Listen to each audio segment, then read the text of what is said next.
In the APC camp, we saw what happened to Ndume speaking against the authority. He's been booted out. Every voice that is speaking against Bola Ahmed Tinubu is being attacked.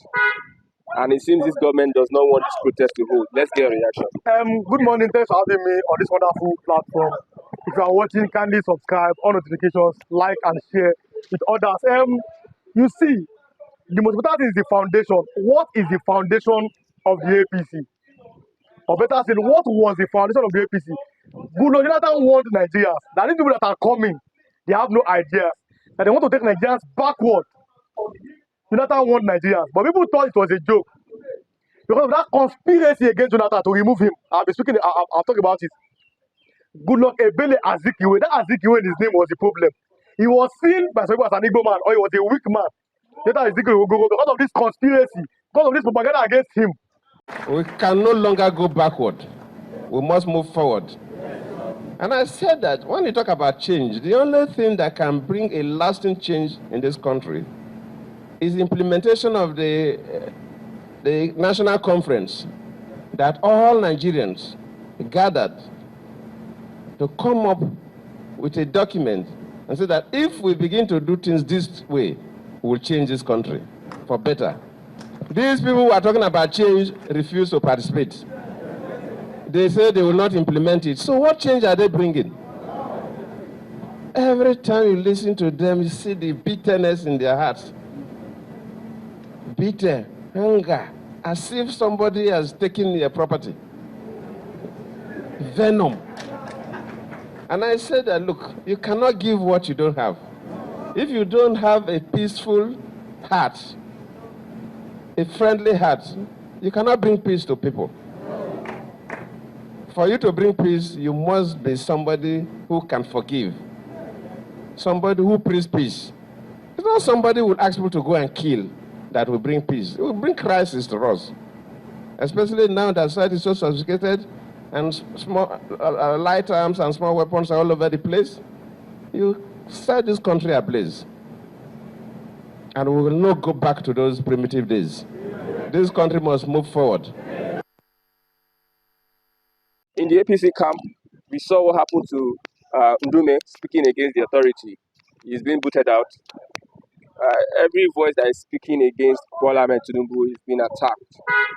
And it seems this government does not want this protest to hold. Let's get a reaction. Good morning. Thanks for having me on this wonderful platform.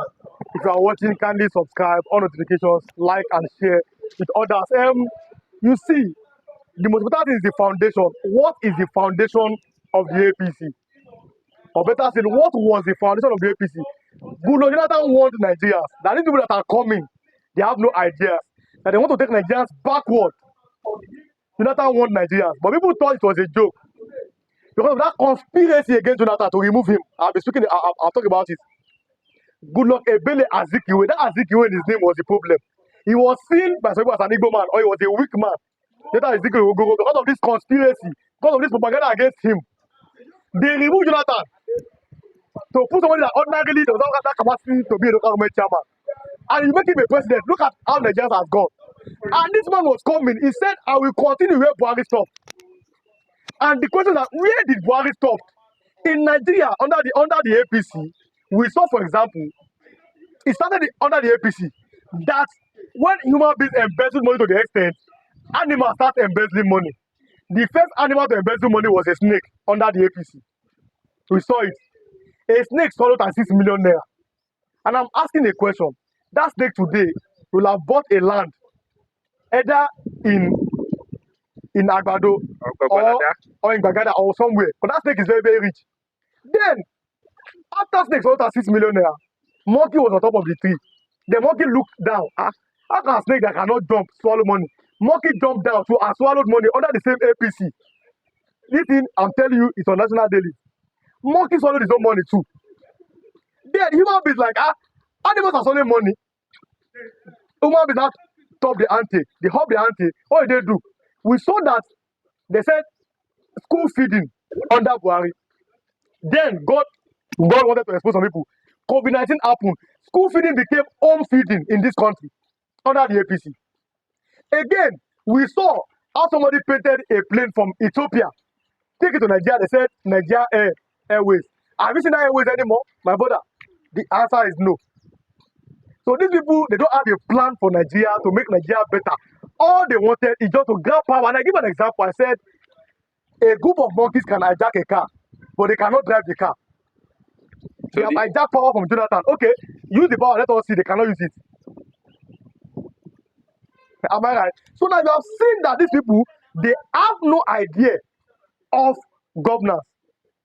They have nothing to do with power, but they claim power, propaganda, religion, and everything. And he said, I will continue here, boys. I saw Muslim, that's a Mumu ticket, Muslim ticket in Nigeria. A country with different religion. But it's not two same faith, and now you have seen the results. That even Muslims now, they are tired of the government. Christians are tired. Even witches and wizards too, they are tired of the government. You understand? So now, you want to speak up, they try to gag you. The first time we saw when Alain Dume, this man has always been complaining about the previous government. Jonathan did nothing. Even Buhari did nothing. But now, Alain Dume now, look at where he is today. For speaking the truth, that it seems that the parliament people have been caged. And that is the truth. Like where the country is going is not good. I mean, he's doing the work that his own people sent him to do. Our own lawmakers from here, they kept quiet. A man in the APC is doing opposition, and a man, people from PDP, Labour Party, that hold on the back of Peter Obi. I told people, I said, some of these people that are shouting obedience, or Peter Obi, they are just going there using the name of Peter Obi, and they're not going to perform. You have seen them now. Labour Party lawmakers have kept quiet. Ali Ndume, an APC lawmaker, is now doing the work of opposition until he was removed as a chief whip. Abdul Nigi spoke about budget padding. They suspended. He was suspended. Now you cannot. Nobody can now say the truth anymore under this government. Now even you see religious leaders now, they are now part of the government. They are now lying, telling you that you should pray for. And I give an analogy. You can only pray for a leader. Your prayer is meant to be for leaders, not rulers. In Nigeria, you have majorly rulers. They are not leaders. They have not gone here to serve you. They are there to serve themselves. Nigeria will live better. I'll give an example. The day when all elected lawmakers, all politicians, if you are elected in Nigeria, you must, for example, your children must go to school in Nigeria, or or you must be treated in Nigeria. Give Nigeria 10 years. If you make that law, Nigeria better than Dubai. Because we have the resources here to make Nigeria better. But no, you have headache, you fly to America. You have backache, you fly to Japan. You have this thing. And you have left the poor masses to be praying to God. And the religions that you have seen it. That these people are not saying the truth. You cannot be like Prophet Elijah that spoke the truth to power. He spoke the truth to the king, Ahab, telling him they're not doing well. And 1 year they said you should pray for Nigeria. Pray. You have been praying 1962, 1972, 1982, 1992. You have prayed and prayed and prayed and prayed. And the more you pray, the more poverty comes. The more insecurity comes. The more hunger comes. That means you don't need prayers. What we need in Nigeria is just as simple as good governance. 90 billion for art, 32 billion for education. Oh, I want to report. In this government, instead you are having over bloated ministries. Government of compensation.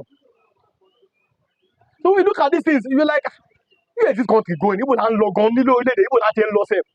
Like I give an example. A man yesterday, in our place there, a boy that is begging money. Is around 10 to 13 years. He was begging money now. He has no legs, so he's begging money. Somebody took the land where that boy is keeping money at the bus stop on Besalo. They took the money and they ran away with it. Now they're now stealing pot of soup on fire. On Besalo. That one that is selling bread in the compound. They're not stealing our bread.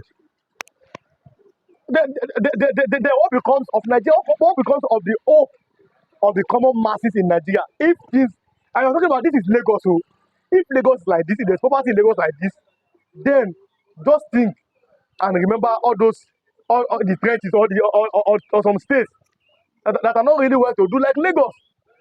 That poverty has spread round. But the citizens, they should not speak with one voice. Don't be distracted, don't be divided. It is time for you to look at others in the eyes and tell them the truth. I am suffering already. Don't lie to me. I'm suffering already. Don't deceive me. I'm suffering already. Don't come here to say Igbos are the problem, after Igbo are the problem. All Nigerians are facing exactly the same problem. You know what I mean? So until we have that mind, have that courage to say no, we are coming out to protest. Even the policemen or the policewoman or the security people, they have families, so they are buying from the same market that you are buying. So obviously you are facing the same challenges in Nigeria. So let's speak with one voice and say no, enough is enough. Nobody can deceive me. Nobody can threaten me. It's time to speak with one voice against bad government. Poverty, insecurity, hunger, inflation does not respect tribe or religion. Thanks for having me, sir. And if you are watching this video, kindly subscribe, on notifications, like, and share with others. Now, it's as simple as this. When I spoke about the spirit of Biafra, many people they were angry. When I spoke about the marginalization of the Igbos, many people were angry at me in this place. They have been angry for many years. I'm saying the same thing.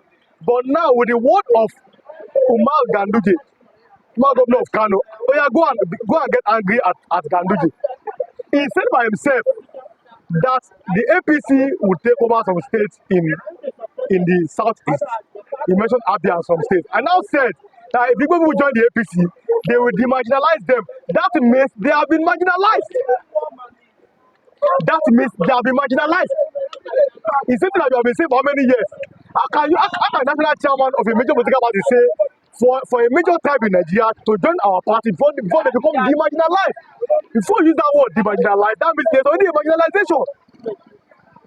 That means again, the marginalization of the Igbo people is deliberate. I've been saying it here openly.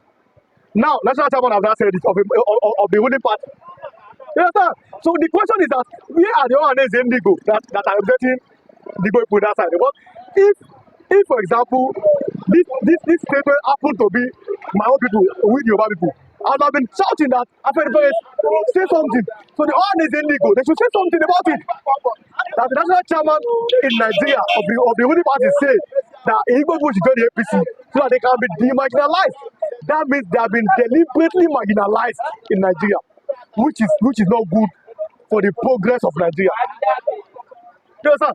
I said under the PDP, I told all of you, under the PDP, we saw, for example, how President Olusegun Obasanjo, the late Umar Yar'Adua, and Goodluck Ebele Jonathan, how they were able to make sure that Nigerians they were appointed based on merit from different tribes in Nigeria to their cabinet. We saw from the beginning of Muhammadu Buhari, where he said that the Igbos are a dot. Then he called them 5%, and we saw his cabinet. We've seen our president, his own cabinet too. What does that tell you? You understand? So that means what Ganduje is saying, out of the bottom of the heart, the mouth speaketh, the Bible says. That means the people are deliberately marginalized. You know what I'm saying? So I have been vindicated. I've always been vindicated. When I talk about restructuring, they were insulting me. Until Shoyinka said the same thing, they kept quiet. You know, do you need a Shoyinka to tell you that Nigeria is not presently working? Do you need Ganduje to tell you that the Igbos have been marginalized? Is it not in a couple? Can't you see it by yourself? You understand? And I'm thanking God. More revelations will keep coming as the days goes by. I'm going to see that Nigeria, like I've always been saying, like my father, I will always say, I am first and a Yoruba person from Abuja State. Then I'm a Yoruba person. Then I'm a Nigerian. That's how Nigeria seems to be. Yes. We are not yet a nation. I'm talking about national spirit. Like a country like Rwanda, after the Hutus and Tutsis war, they came together to be one nation. But in Nigeria, we have not yet have the national spirit. We are still, because for example, let's round up on the protest. We saw, for example, in the north, when Buhari was president, there was no protest in the north. Protest was around in the north. Now, even Sheikh Gumina is not calling for protest in Nigeria. But under Buhari, that is from Fulani tribe, there's no protest. Even NSAS,